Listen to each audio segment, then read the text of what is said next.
Salut, ici Action Recap. Aujourd'hui, je vais vous présenter un film d'action, d'aventure et de fantasy de 2014, intitulé Hercule. Spoiler à venir. Faites attention et soyez prudents. En 358 avant Jésus-Christ, sur la côte macédonienne, dans le nord de la Grèce, le conteur Éolo d'Athènes a été capturé par des pirates et tente de gagner du temps en leur racontant la légende de son oncle Hercule. Son père était Zeus, le roi des dieux, mais sa mère était Alcmène, une mortelle. La reine de Zeus, Héra, considéra le bâtard que ces deux-là avaient eu ensemble comme une insulte et essaya de le tuer, mais Hercule prit la suite de son père et fut presque imbattable. Une fois qu'il eut atteint l'âge adulte, les dieux lui ordonnèrent d'accomplir 12 travaux, et s'il parvenait à les accomplir tous et à survivre, Héra le laisserait vivre en paix. Il combattit de puissants monstres comme l'hydre, le sanglier d'Érimante et le lion de Némée, dont la peau était si dure qu'aucune arme ne pouvait la pénétrer et qu'Hercule le battait à main nue. Les pirates ne sont pas impressionnés par l'histoire de Lolo et ne croient pas un mot de ce qu'il raconte. Mais à ce moment-là, Hercule arrive pour le sauver. Il porte la peau du lion sur la tête. Les pirates n'ont pas peur car ils sont 40, mais le nombre ne sert à rien, Hercule peut se battre avec plusieurs hommes en même temps, et d'ailleurs, il n'est pas seul, son équipe est venue avec lui. Il y a le voyant Amphiaraud d'Argos, le voleur Autolycus de Sparte, le guerrier sauvage Tideux de Thèbes et l'archer Amazone Atalantho de City. Ensemble, ce groupe de mercenaires vainc facilement les pirates et sauve Lolo. Après avoir compté les têtes pour lesquelles ils seront payés, Autolycus dit à Lolo qu'il doit exagérer l'histoire d'Hercule pour que les gens y croient, tandis qu'Amphiaraud reçoit une vision des flammes, qui disent qu'un lion et un corbeau formeront une étrange alliance et se battront sur une mer de cadavres. Un peu plus tard, le groupe se rend dans une taverne pour célébrer sa victoire. Hercule raconte à Autolycus qu'il veut partir pour les terres au-delà des mers afin de trouver enfin la paix, emmenant Tideux avec lui parce qu'il est le seul à pouvoir contrôler sa rage. Soudain, la taverne devient silencieuse lorsqu'un groupe de soldats entre dans la salle et amène avec eux la princesse Ergenia de Thrace, qui demande à Hercule et à son équipe de la rejoindre au palais pour écouter la demande en mariage de son père, en promettant une forte somme d'argent en or. Éole remarque que les boucliers des gardes portent un corbeau, et comme le symbole d'Hercule est un lion, cela correspondrait à la prophétie d'Amphioreux. Lorsqu'ils arrivent au palais, Hercule ne peut s'empêcher de voir un grand groupe de réfugiés derrière les murs. Ils sont accueillis par le général Siticule, chef de l'armée thrace, qui n'a pas l'air très heureux de la présence d'Hercule, et par Arius, le fils d'Ergenius, qui est un grand fan de ce dernier et connaît toutes ses histoires. Alors qu'il monte les escaliers pour entrer, Hercule se souvient d'un incident survenu il y a 3 ans, lorsqu'il a tué une hydre, qui n'était qu'une bande d'hommes portant des casques ressemblant à des lézards, pour le roi Eurysthée d'Athènes, qu'il a déclaré héros devant une foule immense qui scandait son nom. Le souvenir tourne soudain à l'aigre lorsque défilent les images de sa femme et de ses enfants assassinés, et Hercule fait de son mieux pour l'ignorer et se concentrer sur le présent. Le groupe rencontre le seigneur Cotys, roi de Thrace, qui se moque d'Amphiaraeux parce qu'il n'est pas capable de voir l'avenir autrement que par sa propre mort et juge les compétences d'Atalante en fonction de son sexe. Mais elle lui prouve rapidement qu'il a tort en arrachant les casques des mains des gardes. Il les invite à dîner avec eux et leur explique leurs problèmes. Le pays est en pleine guerre civile avec un chef de guerre sanguinaire appelé Rhésus, qui aurait une armée de centaures. Cotys montre à Hercule tous les réfugiés qui arrivent chaque jour après que Rhésus a brûlé leur village, et commente le fait qu'il a perdu la plupart de ses soldats et que son armée actuelle est formée de paysans. Avec sa fille, ils font à Hercule un discours sur la pacification du pays qui le convainc d'accepter le poste. Le lendemain, Hercule et son équipe commencent leur mission. L'entraînement des fermiers pour les transformer en soldats, en commençant par tester leur mur de bouclier, qui ne tient pas bien. Quelques heures plus tard, Hercule retrouve Cotys, qui dispose d'informations sur Rhésus grâce à l'un de ses éclaireurs, Phinéa. Le tyran va attaquer la tribu des Bécés en Thrace centrale dans 6 jours, et Cotys veut profiter de l'occasion pour marcher et l'arrêter avant qu'il n'aille plus loin. Hercule désapprouve l'idée, soulignant que l'armée a besoin de plus de temps pour s'entraîner, mais Cotys ne l'écoute pas et lui dit de se préparer car ils marcheront le lendemain. Plus tard dans la soirée, après avoir aidé Atalanta à se débarrasser de l'attention indésirable de Sitacle, Hercule remarque qu'Arius se faufile pour voir Tideux dormir enchaîné à un char, et le blesse presque lorsqu'il s'approche. Hercule sort l'enfant de là et lui explique que Tideux est né dans la guerre et que lorsqu'il l'a trouvé, il était plus animal qu'humain.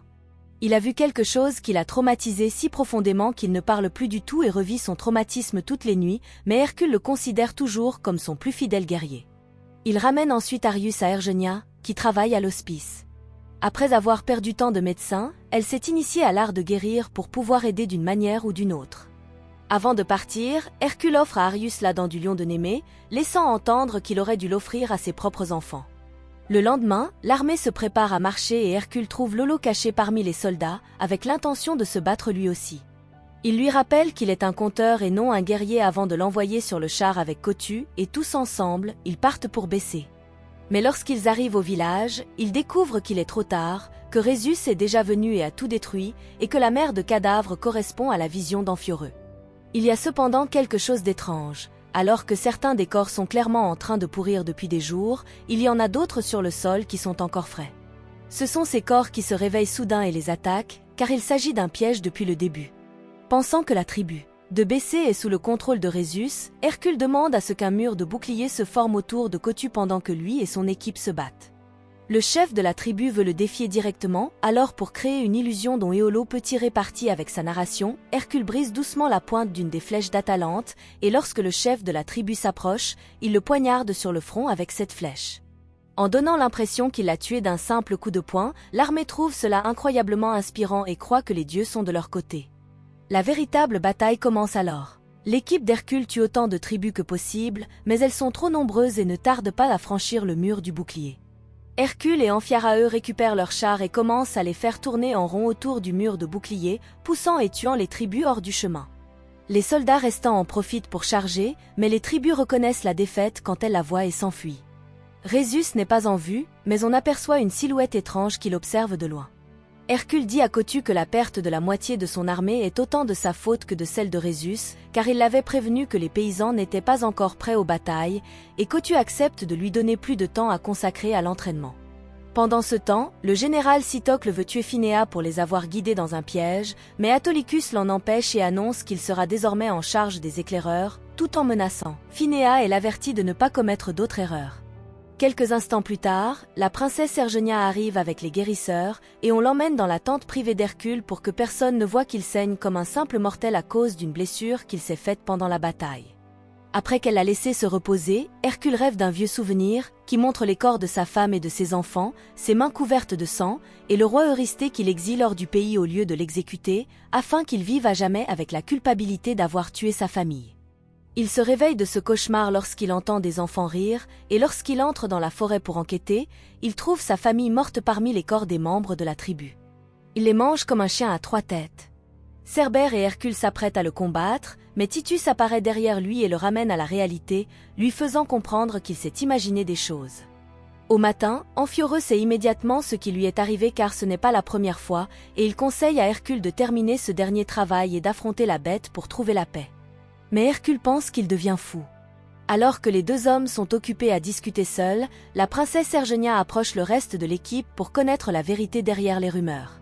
Ils ont trouvé Hercule un jour seul avec les corps de sa famille autour de lui, mais il ne se souvient de rien. Dans chacune de ses aventures, il retrouvait l'un des membres de son équipe et faisait preuve de compassion à son égard, gagnant ainsi leur loyauté. Il était si bon dans ce qu'il faisait que personne ne pouvait croire qu'il pouvait être mortel, et l'équipe a simplement décidé de jouer les histoires pour les aider à obtenir des emplois. Il pense que ce qui lui est arrivé est probablement la rage du sang, une maladie courante qui obscurcit l'esprit des guerriers. Dès lors, Hercule et l'équipe soumettent l'armée de Cotu à un entraînement très strict. Ils reçoivent des armures et des armes qui imitent Hercule et apprennent les arts de la lance, de l'arc et des flèches, de l'épée, du combat au corps à corps, et finalement, ils parviennent à former un mur de boucliers que Tideux ne peut pas briser. Pendant ce temps, Éolo les observe depuis un endroit caché, s'entraînant en secret. Un jour, Phinéa revient avec de nouvelles informations. Rhésus est près du mont Asticus avec une armée de centaures, et Hercule veut le combattre là-bas avant qu'il ne s'avance plus loin sur leur territoire. Cela peut être dangereux car la forêt peut ralentir les chars, mais il a un plan.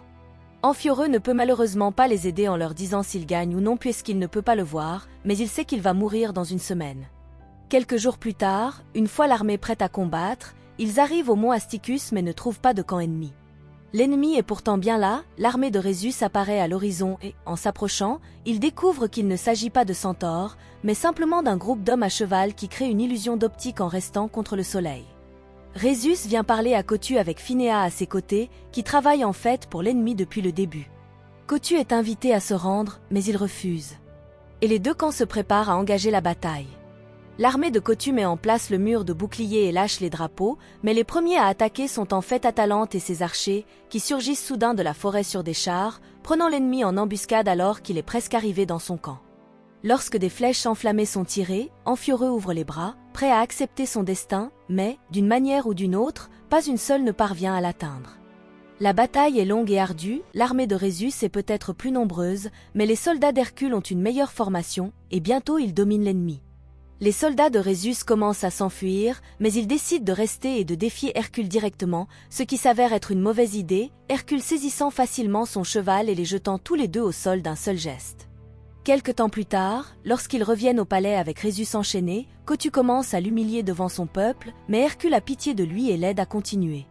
Alors qu'ils marchent ensemble, Rhésus tente de lui expliquer que Cottu est en fait un tyran et que ce ne sont pas ces hommes qui ont brûlé tous ces villages, mais bien Cottu. Pendant le banquet de célébration, Rhésus est enchaîné à 2 colonnes pour être exposé comme un trophée, et la princesse Ergenia tente de lui apporter de l'eau, mais Cottu ne le permet pas. Il est alors temps de le couronner, car maintenant que la Thrace n'est plus divisée, Cottu est le roi de tous. Lorsque la princesse Ergénie quitte la pièce après que Rhésus a de nouveau appelé Cottu, Hercule se méfie et la suit, exigeant qu'elle partage ce qu'elle sait. Elle admet que Rhésus dit la vérité, que c'est Cottu qui a déclenché cette guerre après avoir empoisonné son mari, l'actuel roi, pour prendre sa place. Cependant, elle n'a pas joué le jeu parce qu'elle approuvait les actions de son père, elle l'a fait parce que Cotty a menacé de tuer son enfant si elle tentait de se rebeller.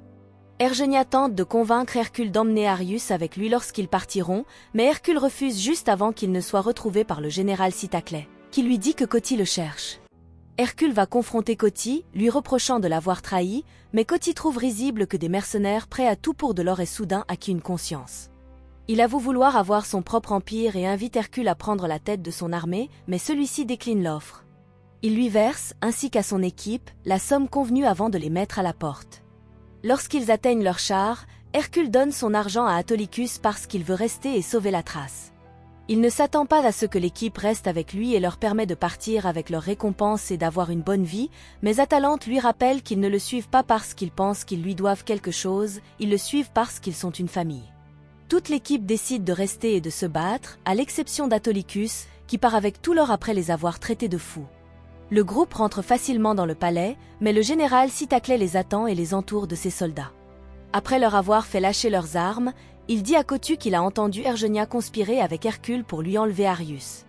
Cottu enlève l'enfant à Ergenia alors qu'elle est capturée par les soldats, et Arius tente d'aller chercher de l'aide auprès d'Hercule, lui rendant secrètement la dent de lion avant que Cottu ne l'entraîne par les cheveux. Hercule perd connaissance en tentant de sauver l'enfant et se réveille quelques heures plus tard, enchaîné à un mur et voyant Cerbère devant lui. Alors que sa vision s'éclaircit lentement, il réalise qu'il s'agit en fait de 3 loups qui lui semblent familiers. Ils appartiennent au roi Eurysthée, qui entre maintenant dans la zone avec Cottu, car ils ont travaillé ensemble pendant tout ce temps pour régner ensemble sur toute la Grèce. Après avoir vu tous ses amis enfermés dans des cages autour de lui, Hercule retrouve lentement la mémoire. Cerbère a toujours été une illusion de son esprit, ce qu'il a vu cette nuit-là, il y a 3 ans, ce sont les loups qui ont attaqué sa famille après qu'Eurysthée a mis un sédatif dans son verre pour qu'il ne puisse rien faire. Eurysthée admet que c'est vrai, et il l'a fait parce qu'il n'avait pas aimé la façon dont son peuple avait prononcé le nom d'Hercule plus fort que le sien, comme s'il était une sorte de dieu, ce qui pouvait constituer une menace pour son pouvoir, et qu'il fallait l'éliminer.